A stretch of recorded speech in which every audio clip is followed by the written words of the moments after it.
Welcome to another episode of Fighting Guru, giving you fighting predictions and making you some money for UFC. Congratulations on those who went with my prediction for the last video we posted for the Strickland Uriah Hall event. We had a good day and we had a good prediction.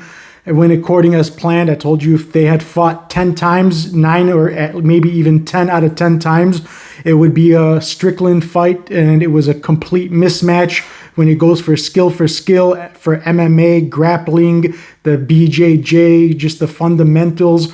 It was a complete lopsided mismatch. One guy way above levels beyond the other guy.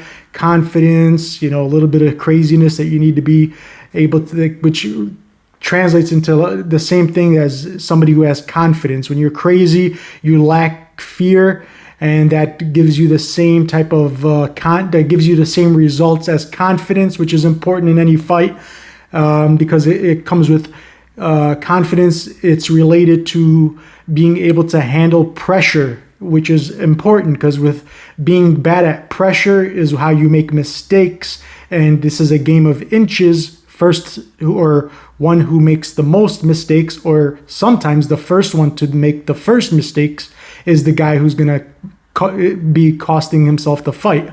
So in a game of inches at the highest level, once you start getting to this pinnacle, you're fighting for the interim titles and stuff like that, pressure, confidence is important, which is why I love this card. We have a guy who, if you look back at my previous breakdowns, every time I've spoken about him, or if you're inside my Patreon and you have access to my folders, you'll see that every Ciryl Gane post that I've ever made, I've spoken to him.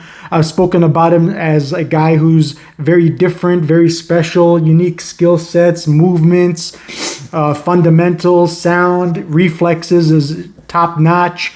But a lot of it comes with also his ability to perform at the highest level.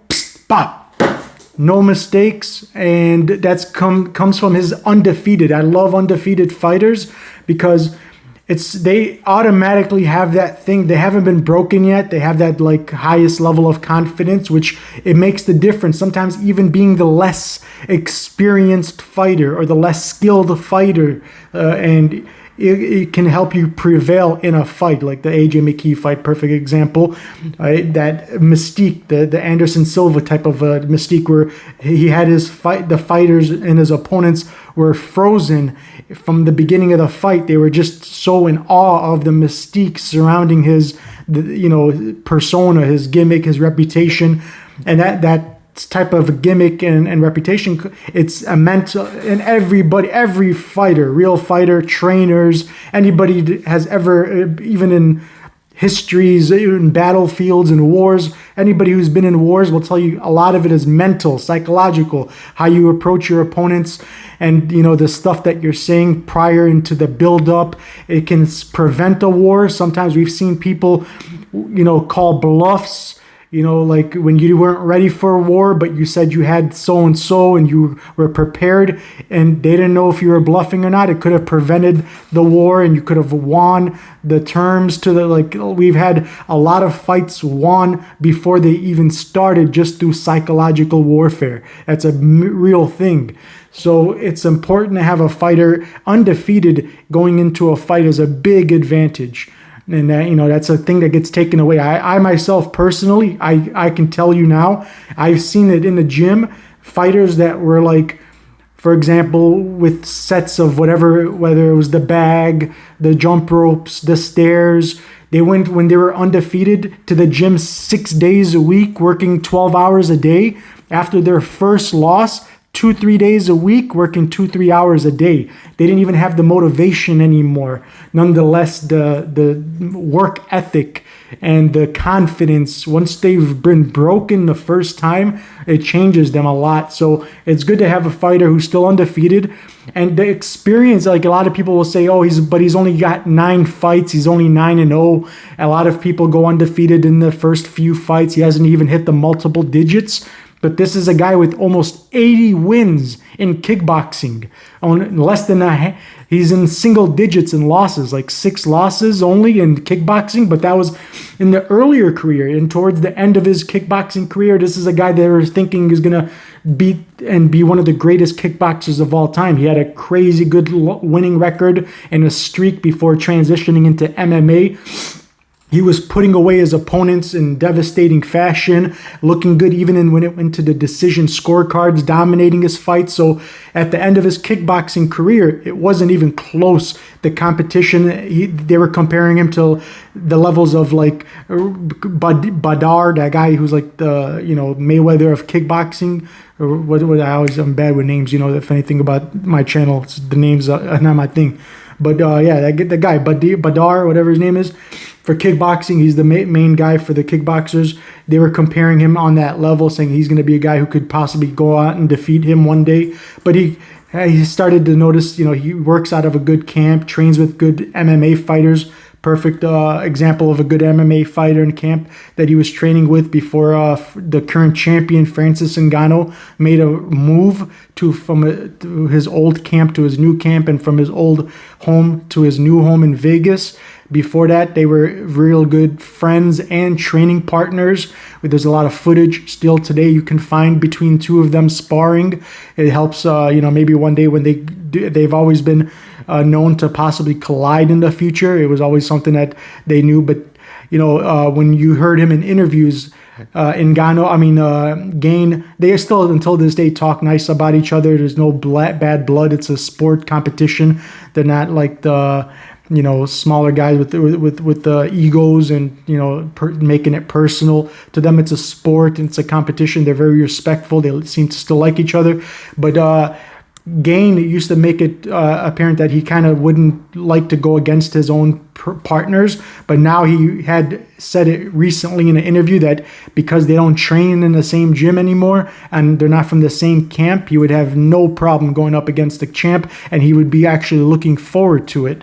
So that's a great opportunity for him. This upcoming event is for the interim title shot. So if he can win this fight, he's guaranteed this next shot at the title to make it undisputed, and the belts will become one. There will no longer be an interim, because if he can win this fight, he'll be the interim champion, and there'll still be a regular normal champion. So they'll have to figure that out and make only one champion of the division, which is why he'll be secured his next shot in line for Francis Ngannou.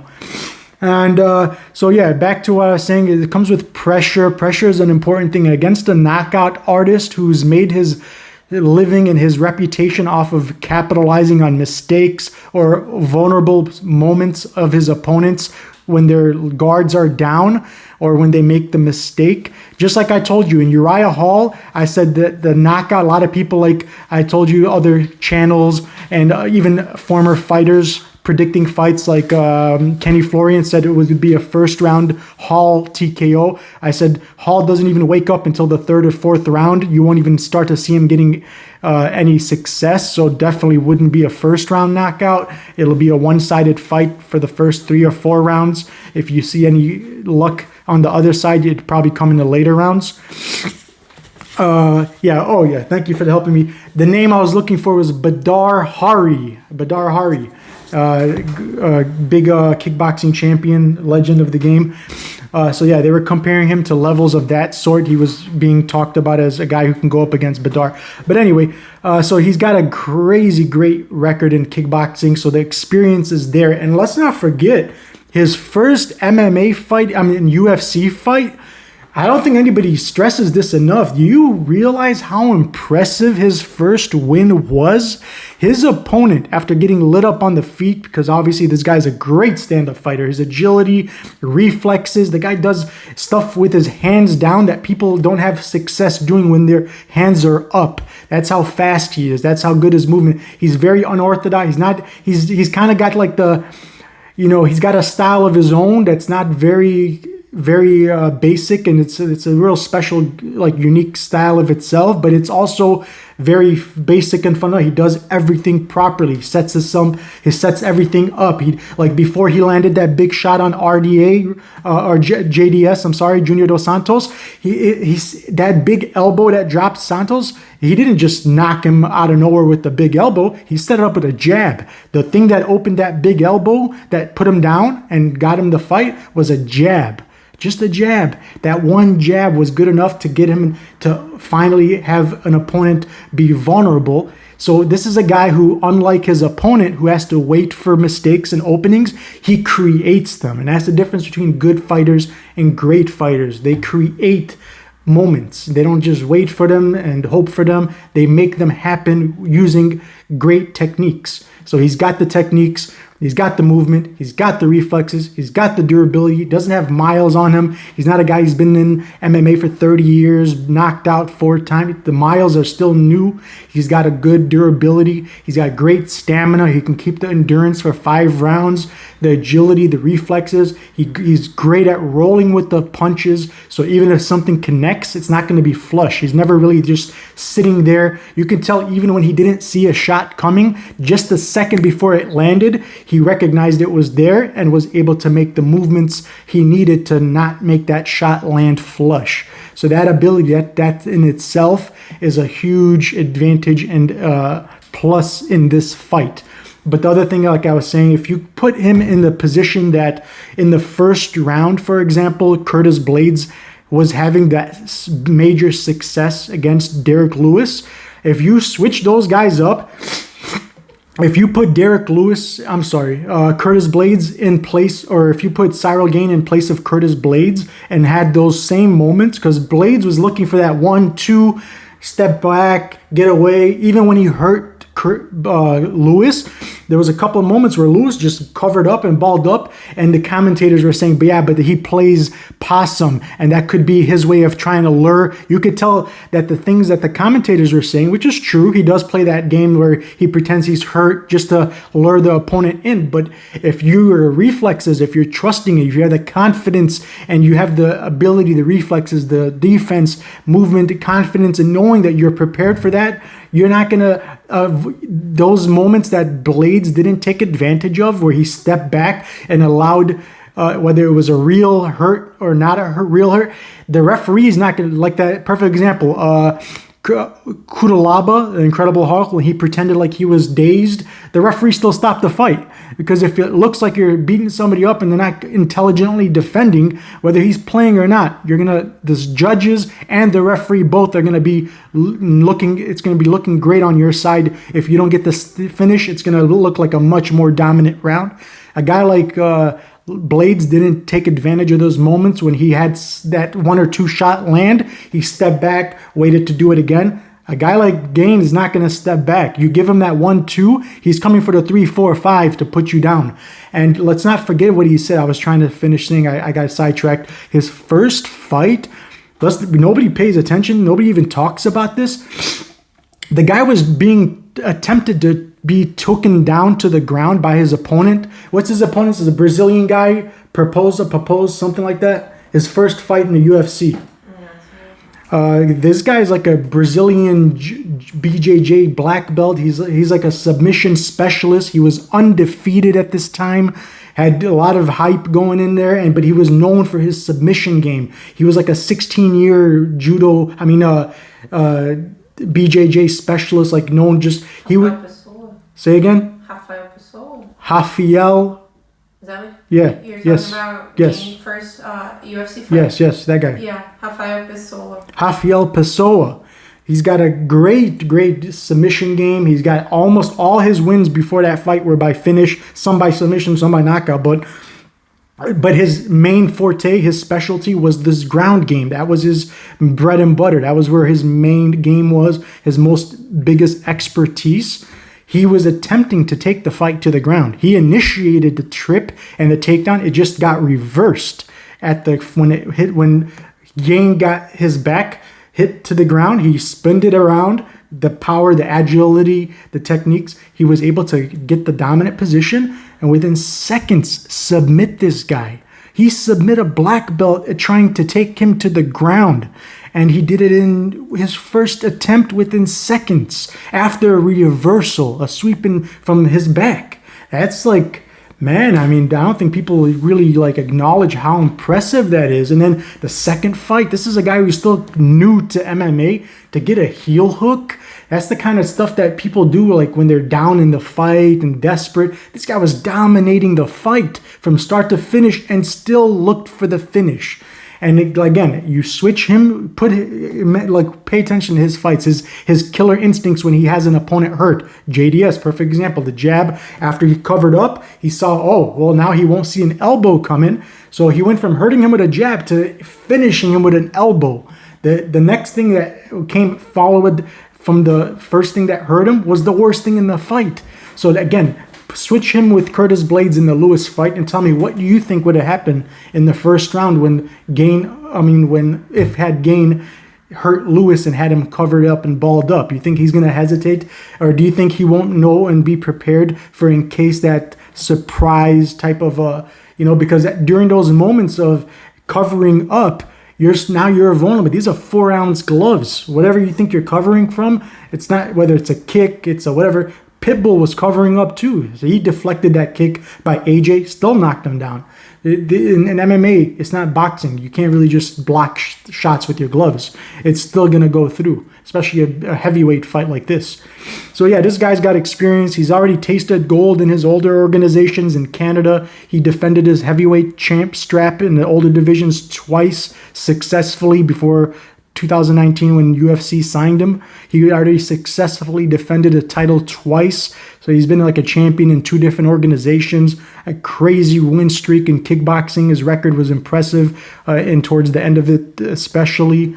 So the guy's got super, confident. He's got the experience. He's got a good camp behind him, and they're going to take this personal because you got to remember, Francis switched on these guys. They had a fallout where Francis, until this day, you'll hear Dana and a lot of people, they didn't like Francis Ngannou in the beginning. They used to say his ego was too big, and it may still have something to do with why he was so quickly not really stripped, but why they put an interim title in the mix so quickly after he just barely won against Stipe. They had already put him in a situation where you better defend or we're going to put a second champion to, question the validity of your championship. There'll be 2 champions to dispute your reigning, title.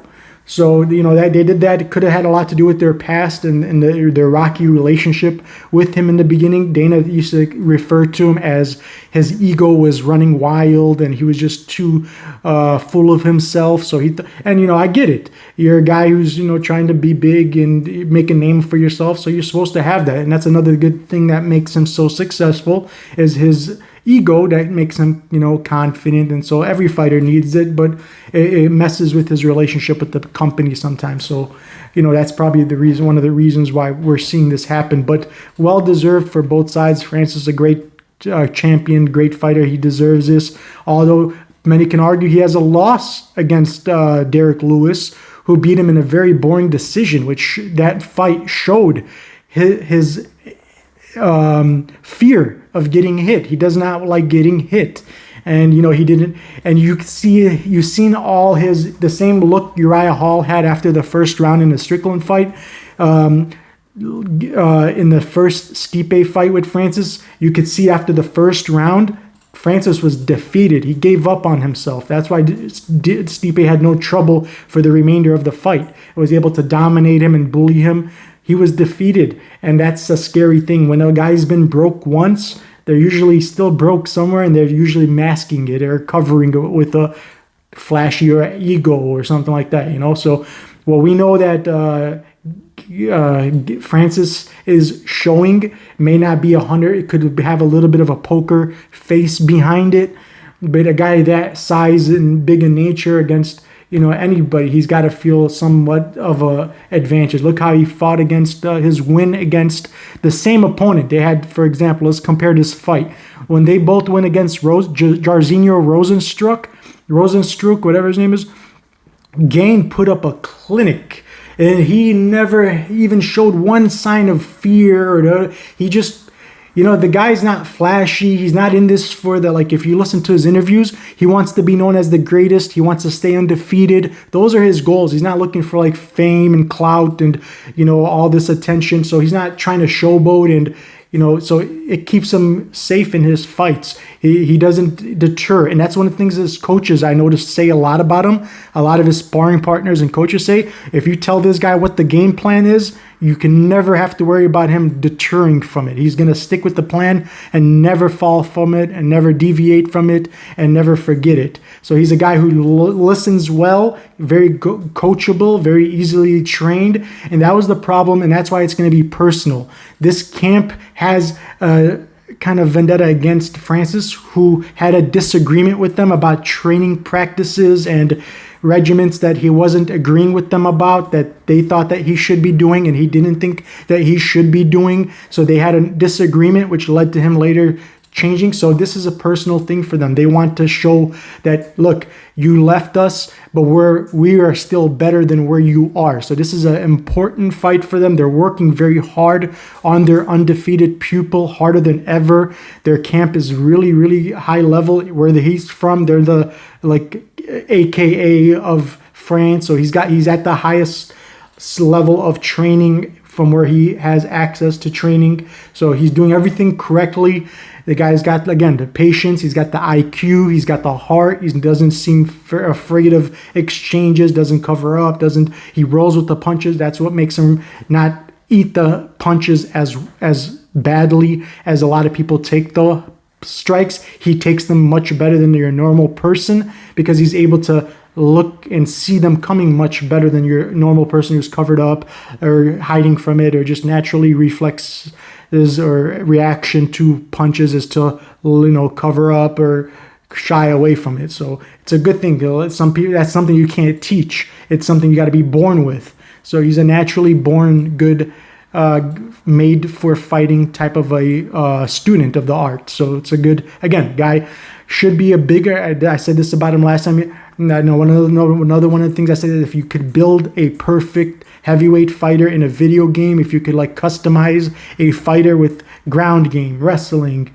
submissions, you would turn out to make a physical, even the specimen looks like a shipwreck, So the guy's built for it. He's got the mindset for it. He's got the speed, velocity, the stamina, power, everything you can ask for. If you customize a perfect fighter, it would turn out to be a Gane. So I think we're getting good lines on him considering the circumstances. The style makes perfect sense for him. He's not fighting against the guy who, what I was trying to compare Strickland to, that guy Dos Santos. What was that guy's name?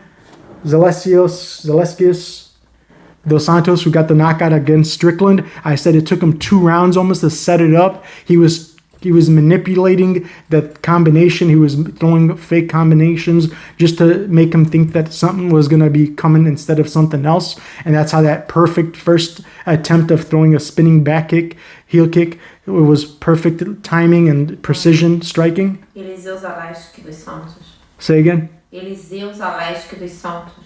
Delicios Santos. So he's not that type of a fighter who sets up things, who manipulates the opponent into thinking that they're doing something and doing another thing. That's not the type of a fighter he is. So for those reasons, a guy with he's got that karate boxing, similar to the pit bull type of a fighting stance, where he's kind of light on his feet. He's really hoppity boot. That keeps you able to react a lot quicker.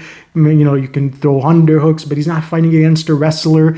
Another thing that I used to think about Derrick, my honest opinion about Derrick Lewis always has been that he was one of the least talented, least skilled fighters. He's one of the less skilled fighters in the entire history of the universe of UFC and MMA. He's one of the guys who's had the most success with the least amount of talent. And the funny thing about my opinion about that is, I just noticed that he made a post saying something about, if I become a heavyweight champion, everybody should just relocate themselves or quit or something, and should be ashamed because I'm the least talented. Or he's I have no skills or something. He was making fun of his own self. about that. So like if a guy can admit, I respect that about him. He's got power in a division like that where you got 40-year-olds still competing and having success, the Glovers and stuff, You don't need much talent. You know what I mean? Just if a guy can do it at that age, look at their champions in the other division, Jan, for example, another perfect example. So when you're getting at the higher, the big boys, you don't need, skills is not as important as strength sometimes and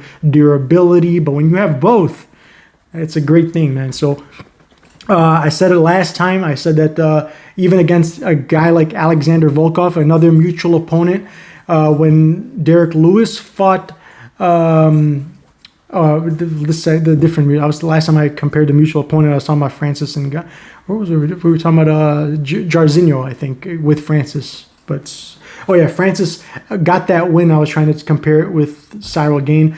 Ciryl Gane put a clinic, a technical performance, beautiful artistic masterclass, you call it. But Francis Ngannou threw caution to the wind, no technique. It was quite the opposite. He actually made silly mistakes that would usually cost people fights, and he still won the fight. He put his chin up, hands down, like footwork was not correct, but he still got the knockout just off the power. The power was good enough to get it to land just on the button and hard and perfect position and to get the win. So, but anybody could do that. A guy at the bar can do that. So it's a little bit more respectable when you see a guy go a full 5 rounds, not get touched, and still be able to put a clinic on the other guy. That's a little bit more, that's worth more to the smart person, the betting man, that you can depend on that. Because Jairzinho's no joke either. I understand Derrick Lewis has like the most knockouts in the history, but guy's been in the UFC much longer than a guy like Jairzinho. So he was set up to have that, and he's been put in a position to be able to achieve that where many others haven't. And in that, again, it's a division of a lot of older people, so it's a revolving door, in and out. But I said it last time, the guy could be a bigger favorite. He should be, but with Lewis on a good win streak right now, he's on like a 4 or 5 fight win streak, putting away opponents that were favorites. And winning fights he shouldn't have been winning, is giving us a better line on Gane. And with me being a parlay king, this whole card I'm gonna dominate from start to bottom. I'm seeing like my last week I gave a play of the week underdog plus 220 Jason Witt. I said that even I know his chin isn't the greatest, but Barberina's not a one-punch knockout artist type of a guy. He's more of punches and bunches. Wear you out, then fade. You see, a guy could fade away, but but he dropped Edwards. So did Nate Diaz almost, and Nate Diaz is not a knockout artist either. But so I didn't. That's why I said Jason Witt was the right side, win, lose, or draw. He was a smarter bet. For Bellator, my lock of the week was -110 pick'em odds. He was even almost an underdog. It was even money, so 100 to win 90 back, 190 altogether. For my lock of the week, Brian Moore, I said should have been a big favorite, that they're not giving him the respect he deserved in the fight against the guy who's not dangerous, and I explained it very clearly on why he should have been a bigger favorite, and he dominated the fight from start to finish with a broken leg in the first round, still dominated the full 3 rounds, showing how he should have probably been like I said, a big favorite. So I'm really good at telling lines and value. And with parlays, I got plans for this card. If you were ever thinking about joining a Patreon to get parlays, I put it in very clear writing. I put asterisks. I put tiers, levels. There's nobody that can confuse my safest picks and my safest parlays. The bulletproof system, in case you want to go all in on the full card, is going to also be something that helps you make sure that no matter if you want to bet on the whole card or if you just want to be a guy who picks my safest picks, whichever type of a bettor you are, if you want to go in on the whole thing, or my system works perfect for both of those types of bettors. And it's my whole day is designed thinking about how to win money on UFC and Bellator, so in PFL and other sports. So if you're on my team, you're in my Patreon, there's no way you can't make money with a small one-time a month fee, especially. You'd be crazy. If you just bet once a week or once a month or twice a year, it's worth it for you. But we bet money every day. I find opportunities. Sometimes MLB, we had, like, for example, the last time I posted 6 plays, 5 out of 6 cashed in. That was my most recent outside MMA plays. I posted 5. I only post my most confident picks. I get picks from different places and I work with people, but I only use my most safest picks for the Patreon. So they get a lot of value for what they're paying for that little small once a month fee. No, it's not a long-term obligation. So you try it out, you like it. If it's benefiting you financially, you stay. If you don't see the benefit, I also offer money back guarantees for your first month. And there's a no long-term like commitment, so you can cancel at any time. But there's no, I mean, my keeping people rate, my people deleting rate is excellent. I've had a good success rate with that, so I'm very confident. That's why I offer it. All right, guys, thank you. You have my pick for the main event: Ciryl Gane versus Derrick Lewis. Another week of a mismatch. Thank goodness. One of the best fighters in the division, maybe history of the division even, going against one of the least skilled, one of the most least talented of the history. So and you would expect a line like minus, like when we see Amanda Nunes fighting, but this is a guy who's in the future, where he's ahead of his time. We're talking about a guy who's going to be known in the future as one of the greatest, but he hasn't hit that level of recognition yet. So we still got good value on him right now. And if you remember, I've talked about him since his earlier career, from his first fight, second fight. I've never changed my opinion about him. I'm only continuing to confirm it. And that's how it's always about all of the fighters. Like Sean Strickland, we were siding with him when he was an underdog against Brandon Allen. Go look at the videos. I was arguing with 30 people in my comment section about how he was going to win that fight. And they were all telling me I'm crazy. Allen was going to destroy him. But we saw how that worked.